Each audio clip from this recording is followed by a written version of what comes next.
Bismillahirrahmanirrahim. So as we may be aware, we are at a very critical stage with one of our very key Jamaats in the world, Hujjat Stanmore. So what happened a couple of weeks ago is that there was a resolution that was presented at a general body meeting by Sheikh that we need to have office bearers or public servants who adhere publicly to the principles of Islam. Now, what baffled me about this situation is that usually when an alim speaks, a resident alim, an alim of our community, you don't need them to come with a resolution for them to, for the community to adhere to their advice or to take heed of their advice. It's very concerning that we are now putting scholars in a position where you must bring a resolution for us to follow what you're saying. Now, how is that? Quran, Islamic laws, Constitution, Jamaat Constitution. That's how it usually is. What we are doing now is saying Islamic law, Quran, Jamaat Constitution. It's not in our Constitution. Who told you that the Constitution is the one which makes Islamic law? Did Bibi Zainab sacrifice her 2 children on the plain of Karbala and walk from Karbala to Kufa to Sham being whipped because your constitution doesn't state that you should be a public adherent to Islamic Sharia? And that doesn't only apply to women, it also applies to men. If you, when you're having a business deal or a business meeting, you sit to the table on alcohol, you're going against the teaching of the 6th Imam. Should these people be allowed to lead an Islamic organization? First of all, I don't understand why they want to lead it, because they don't adhere to the principles of the organization they want to lead. It's very, we're going now down a slippery slope. And the reason I'm making this video is because this is not only to do with Hujjat, it's also going to become a problem for Nairobi. It's going to become a problem for Dar es Salaam. It's going to become a problem for other Jamaats in the world, because right now, corruption and weird thinking, it comes very fast. Because before, the corruption of the West used to stay there. Now, in a matter of 48 hours, it is in another country. So as for this situation, it is a concerning thing that we are putting scholars into a position where you need to bring a resolution to make us follow Islam. The only book or guidance or law or whatever you want to call it is perfect is Quran. That has to be followed. Is the guidance of people who should be leaders is in the Quran. How you should conduct yourself in the Quran. So if you go against that, you cannot lead. Number one. Number two, why are Jamaats, their standard is dropping of leadership? And I blame the leadership themselves. 100 years ago, Jamaat, chairman is a respected guy because he used to follow what he spoke. He used to sit next to the alim. In fact, I was told this by one of our elders, ke pehla chene chairman alim na bajuma bese. He is a reserved spot. Means what? He is sitting in every majlis because chairman na ho to badale khabar chairman nathi ayo aje. The standard of the leadership was up there. And if you look at the times when our community has gone up, because usually the community is like this graph and then up and then it goes stagnant and then up. Whenever there's been a spike in the community, the leader at that time was a good leader. He was a practicing leader. But when the people who came, because obviously good people are not like, abundant. Okay, I have traveled from east to west. I've met very few rich people who are good people. Most rich people, I don't know where they're going. And your wealth will take you nowhere. From the time of all the prophets and the Aima. In fact, I forgot to mention this point, that Hujjat, I was told one of the issues is that, Amaru funding kapai jase. You don't have tawakkul in Allah. For money and funding, you're going to put people who are openly opposing the laws of Allah because you want to build a center. Hellfield is good at decision or not decision, that's not my issue because I don't know the full background of it.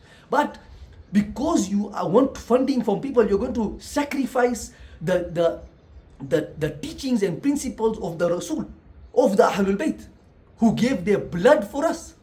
I'm also going to come back to one point and we'll go to the previous point. Sayyid Ali Murtaza Zaidi, when he was here, he mentioned कि ये जो करम है, जो success है, ये खोजा community के ऊपर, it's not just because that we are very smart. is because we have sacrificed and left where we were to become followers of the Ahlul Bayt. And he said, अभी जो मैं देख रहा हूँ ना ये कर्म कम होता जा रहा है. क्यों? क्योंकि आपकी कौम अहले बैत से दूर होती जा रही है. And he said it in Nairobi. So we need to come back to our core purpose. Why did we move from, I don't know, Gujarat or wherever to run away from there? Because we have been persecuted for the sake of Allah and Ahlul Bayt. And now here we're saying, no, it's okay. हमारी funding का वजह से तो हमें चाहिए आलोक ने रखे कि बस ये आलोक ने हमारे पैसा.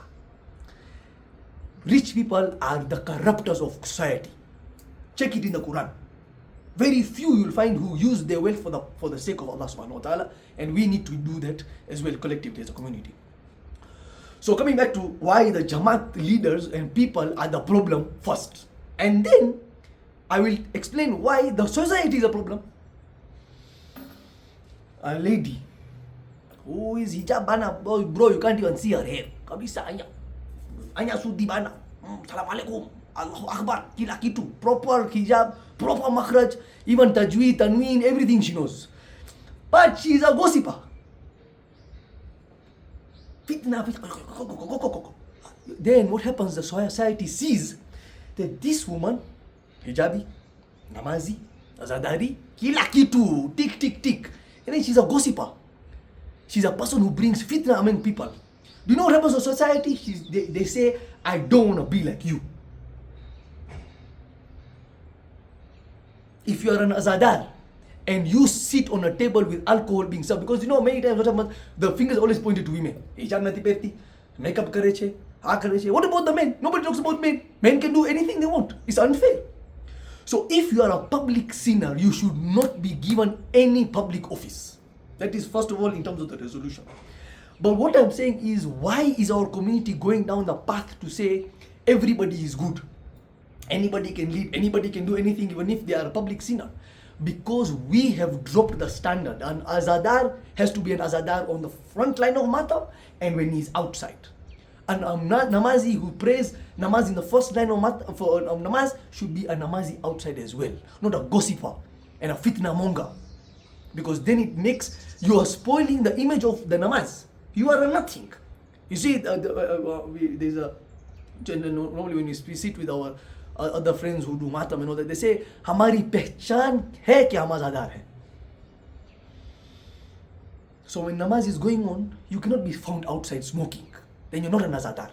You're spoiling the name of azadars. In turn, spoiling the name of azadari, which is spoiling in the name of Imam Hussain, in short. So the standard of leadership has dropped. So the reverence of the community to leaders has also dropped, which is natural. So it's not the fault of the society. How it is their fault though, is that they mix the issue. A lady who does hijab very keenly is not the representation of hijab. If she has flaws, leave the flaws out and say, you know what, the hijab is good, but this characteristic of her is bad. I'll leave that out and take the example of how she is, at least something she has good. She knows speak, she knows Quran, whatever.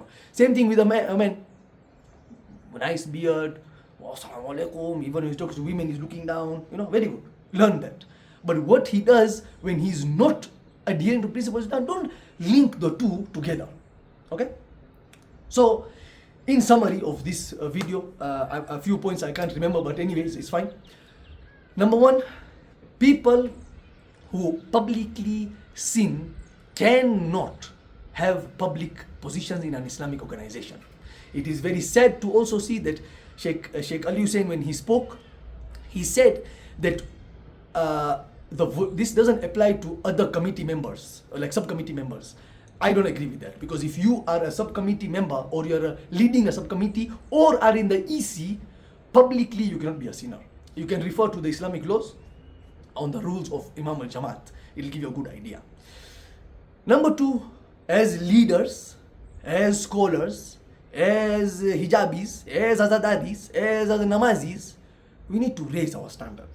Be a namazi even when you're not in the mosque. And there was one more thing which very interesting Sheikh Alihusain said, and it brings me to one point which I was taking time to think. We are being asked to be dilute okay, with the guise of inclusion. Accept anybody. Fasik છે વાંધો નથી, આ બેહિજાબી છે વાંધો નથી, આ ચોર છે માણસ, because usually men will be in that category, doing business in a stupid way or a funny way. ચોર છે, પૈસાવાળો છે, વાંધો નથી, વાંધો નથી. There is no acceptance in Islam for inclusion. You follow the tenets of Islam. These are the boundaries. You're outside this boundary, Khodafis. You're my brother. I've said this in another video. He's my brother, but he's a liar, but I love him. You can't. Because Allah doesn't love him. Who gives you the right to love somebody who Allah doesn't love? You can check with scholars. This is my understanding from the Manabir and Majalis I have heard. So if we should stop accepting people just with this notion of accept everybody has right to do it, freedom. West, what has happened to you guys? Gutter. I don't say bad words, but how do you say it in Gujarati? I'll say it in Kiswahili. Shoga huyu, mimi nampenda huyu ndugu wangu. No, wewe shoga toka. Your lady one shoga toka. Because I do not want to be outside the bounds of Allah's laws. My brother or my sister, good for you. But if you are an open opponent to my Lord, to the teachings of my Prophet, to the teachings of my Aimma, I don't want nothing to do with you. But that's after a lot of guidance has been given. Please, Sambar Marivat, he who, 5 years later, Masalam, Kalu Salama, to Jahilun was that Jahil one, and also Lakum Dinukum Walyadin. Where she Jiyako, meaning Jiyangu, period. We have to be able to do that for our own dignity. Because we are not, Shiite and Asharis are not just benderas. Anywhere you take us, we will go. Apana. We will stand firm to what we believe in. Imam Ali did not compromise. Why should I compromise? And then somebody tell you, are you Imam Ali? I'm his follower. Which I get a lot of times. Oh, you think you're Imam Ali? I'm not. I cannot be the dust of Imam Ali, but at least I can follow him. So let us now recalibrate to the teachings of Islam. Don't put scholars in a position where you are humiliating them to bring resolutions to follow the tenets of Islam.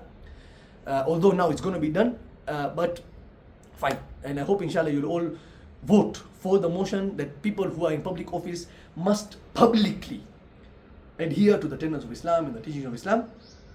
And as a community, we need to recalibrate back to our roots. Why did we leave from the religion we were in? Why did we have to run away from Gujarat, Kutch or whatever and make our life today? And we are so successful because of the wasila of the Ahlul Bayt. And then with the same memory and the same people, we are insulting their memory by saying anybody and everybody is welcome to lead us. Apana. Even Imam Ali, when he became the Khalifa, he removed people and put good people in. Let's look at their traits. They were honorable, they were trustworthy, they were courageous. We are losing courage in our community. Nobody wants to speak, everybody's scared. Bro, Allah is watching you. 12th Imam is watching you. So let's recalibrate and think about where we are as a community. And lastly, again, I'm saying the people who are Namazi, Azadari, Hijabi, represent those principles in your daily walk and talk, because you spoil the reputation of these actions when you do not adhere to those principles and akhlaq of those things which are being recognized as my akhlaq is in the gutter. You're spoiling the name of Azadari and Mata, not your own, because you don't have a pehchan. Tumhari pehchan hi nahi hai, tumhari auqat hi nahi hai. You are Azadar, this is your pehchan. Hold the flag up high of Hazrat Abbas. You're a Namazi, hold the flag up high of the people who are recognized in the Quran as the people who uphold namaz and hijab and so on and so on. Men and women. This is not only related to one of the genders. Wassalamu alaikum wa rahmatullahi wa barakatuh.